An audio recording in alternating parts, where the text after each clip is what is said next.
L-impjant ta' Sant'Antnin li jintuża trattament ta' drenaġġ issa jista' jitratta 600 metru kubu aktar ta' drenaġġ fis-siegħa filwaqt li qed juża inqas enerġija permezz ta' teknoloġija innovattiva. Dan wara xogħlijiet ta' titjib li wettqet fuq l-impjant li jinsab fin-nofsinhar ta' Malta il-Korporazzjoni għas-Servizzi tal-Ilma.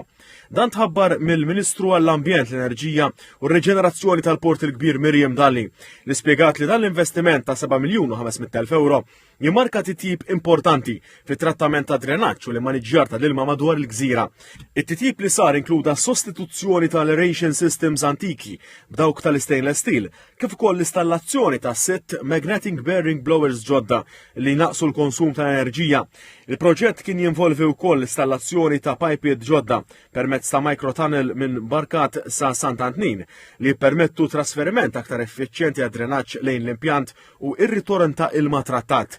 L-impjant ta' Sant'Antnin issa qed jintuża wkoll għal trattament minn qabel tal-iskart tal-bejjem u bekk qed jgħin biex titnaqqas it-tagħbija fuq il-faċilitajiet urbani ta' drenaġġ, kif ukoll jagħti spinta lill produzzjoni ta' new water għat-tisqija. Din l-inizjattiva li bdiet f'Għawdex issa qed titwettaq ukoll f'Sant'Antnin.